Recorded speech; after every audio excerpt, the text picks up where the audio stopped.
The Sega Genesis, known as the Mega Drive to the rest of the world, has gotta be considered one of the best consoles ever made if you're a fan of 16-bit games. Fueled by its competition with the Super Nintendo, Sega really wanted to beat Nintendo, and lucky for us, one of the biggest ways they did this was by focusing on making great games. So here we go, my top 10 Genesis games and what I'd argue are some of the best 16-bit games ever made. Oh, and by the way, obviously nobody is going to have the exact same ranking as I do, so instead of thinking about the best way to call me an idiot for leaving certain games off, think about what your list would be as I go through mine. Okay, my first game is the only Western developed game on my list, and that would be Earthworm Jim at number 10. This game was released for other consoles, but I've always thought of it as a Genesis game since that's the console it was originally released for. For a long time, I actually didn't give Earthworm Jim a chance because I just wrote it off as some lame, try-hard attempt to cash in on the popularity of cartoons at the time. Well, luckily I like to give games a chance no matter what because I ended up really liking this game, so much so that I wanted to play the sequel and had a hard time choosing between the two for which game to put on this list. The game was clearly an effort to create a new intellectual property that was fully fleshed out. Earthworm Jim feels like a character that exists in a world they created, even if that world is really, well, weird. The game is unapologetic in its wackiness and it serves the gameplay well, which uses its strange world to have you do bizarre things, like most famously launching a cow into the air. How to progress can sometimes be confusing, but figuring it out is part of the fun. Next at number 9 on the list we have Contra Hardcore. This might be the most action-packed Contra game there is and came out at a time when you could depend on a Contra game being great. A bunch of Contra games had come out on Nintendo consoles prior to this, so the version that came to Genesis was of course made to be even more action-packed and fast-paced than ever before, fitting in line with the vibe Sega liked to go for, with the clever name of Hardcore that was appropriate. I don't think I can emphasize just how tightly paced this game is. It's like if you tried to jam every action sequence from a bunch of movies all in together. The game is never boring, always challenging, and a must play for anybody who is a fan of run and gun games. Number 8 on my list is Castlevania Bloodlines. Similar to Contra, Castlevania was thought of as a series you'd see on Nintendo consoles prior to this release, so this was actually kind of a big deal when it came out. Once again, Sega took the edgy approach by calling the game Bloodlines. What's cool about this particular Castlevania game is that you can choose between two different characters, one that has the traditional whip and another who has a spear. You can even traverse the levels in slightly different ways based on their abilities. The enemies and stages feel slightly different from the more traditional Castlevania setting, this time you travel around the world, but it still very much feels like a Castlevania game. Fun, creative level design, and everything you'd need for a satisfying side-scrolling Genesis game. Number 7 on the list is Streets of Rage 2, a game that anybody who is at all familiar with the Genesis should be well versed on by this point. It's not only a great game to get people into playing beat-em-ups, co-op games, or even just Sega Genesis games in general. For more hardcore fans, it provides plenty of challenge if you want to try to beat it, especially as a one-player experience. Considering this game was obviously influenced by Capcom's Final Fight, Sega did a great job creating a game that really feels like its own thing with the art design and music that makes it so distinct.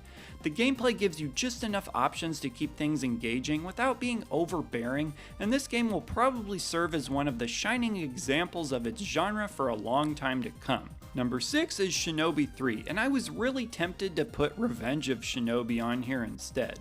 I tell you what, Revenge of Shinobi is a harder game, so keep that in mind when deciding between the two. I think it's hard to remember just how popular ninjas were at the time this game came out, unless you were alive then. While previous games in the series were great for the very methodical playstyle they required in order to progress through, this game is a little more free-flowing and makes you feel a lot stronger. You still have to be very precise and utilize your abilities in a smart way, but what makes this game stand out is just how good everything feels. Killing enemies is satisfying, the stages all have really cool designs, and they tend to switch back and forth between more action-packed stages and more slower-paced levels. I think this serves the game well as it allows the gameplay to feel more varied. Alright, number 5 on my list would be Gunstar Heroes. And right now you might be thinking, wait a second, you had Gunstar Heroes ranked lower than Streets of Rage 2 on your list of the best co-op games for Genesis. That's true, but it's because I do think Gunstar Heroes is a better game overall, even though I'd be quicker to recommend Streets of Rage 2 as a co-op game. What makes Gunstar Heroes so special, and I think what has made it stand out so much over the years, even to gamers who are more used to modern games, is the sense of action it's able to portray. I can't even really think of that many modern games that feel quite this action-packed. How it achieves this is with the way it constantly creates visual and audio cues. From enemies exploding, the sound of your character yelling as he hurls a bad guy, to the warning sounds that indicate that yet another boss is approaching, with the music quickly shifting its tone to set all this up. There's simply a level of detail going on in this game that few games match, and it captures your attention in a way that you don't have time to stop and think about it. Masterful. Okay, for number 4, I've got Thunder Force 4, or as it was famously mislabeled in the USA, Lightning Force. I think they were going for Lightning Force. Damn it, Sega of America. But don't hold the stupid localization team's head-scratching blunder against the developers who actually made this masterpiece. Often considered the 16-bit era's very best shoot-'em-up, even by TurboGrafx fans, that is some pretty high praise considering just how many were made during that time. Now, when you start off playing the first handful of levels in this game, it feels like a good game, sure, but I'm telling you, as you get better at this game and progress into the later levels, there are so many moments where the music lines up with what you're experiencing in the gameplay, and there's just nothing quite like it in video games. Seriously, if for whatever reason you never played this game, you need to at least listen to the soundtrack. I swear, if you don't listen to it, I'm going to come to your house and... Wait, that sounds way too threatening. I will come to your house and steal your toothbrush. But really, you gotta check out this game. It has great weapons, great theming, cool enemies, epic boss battles, and perhaps the most rewarding ending song for being a game that I've ever heard. Number 3 on my list is Shining Force 2. A strategy RPG at a time when strategy RPGs weren't really a thing, at least not on consoles in the US. Naturally, these kinds of games have become more complicated over time, and while that's not necessarily a bad thing, it gives a game like this a certain timeless charm, where you're not spending a ton of time scrolling through text menus and fretting over countless stats and menus to consider. Instead, the strategy is all right in front of you. It's easy to figure out all the different options you have, and you'll still need to use your brain as much as ever to get past what can be a very challenging game. It's got that Sega charm, and there's a reason this game is always a go-to recommendation for people looking to play an old-school strategy game. Oh, and no stupid permadeaths where characters are dead forever. You know, if that bothers you. Number 2 on my list would be Sonic 2, and I intentionally forced myself to pick a single Sonic game for this list, so don't interpret that as meaning that other games aren't good, because they definitely are. This might sound weird, but I ultimately picked Sonic 2 over Sonic 3 because I like the bonus stages more.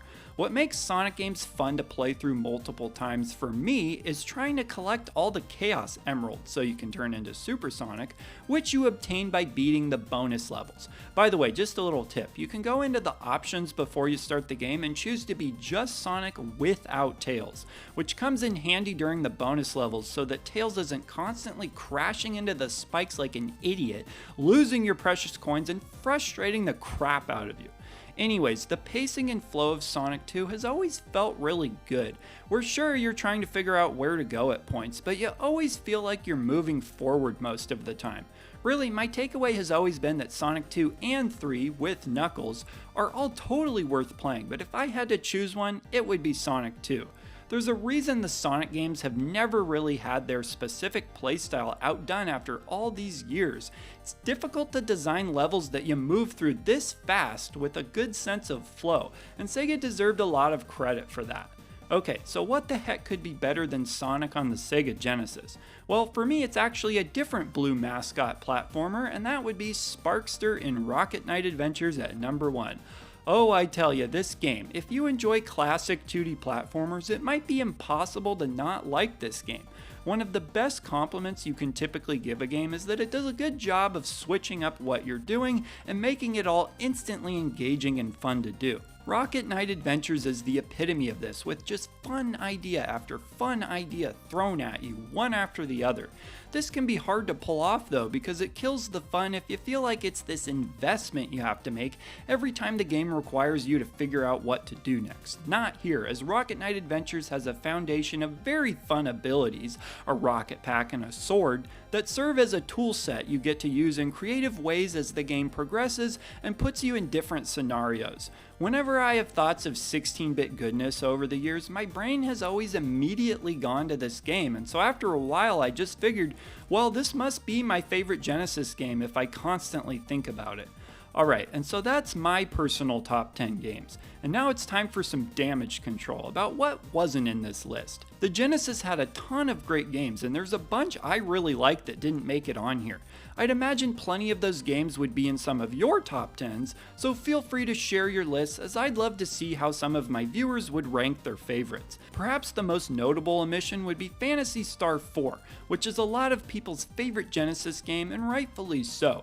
Seriously, if you like JRPGs, then trust me, that's definitely the one you want for this console.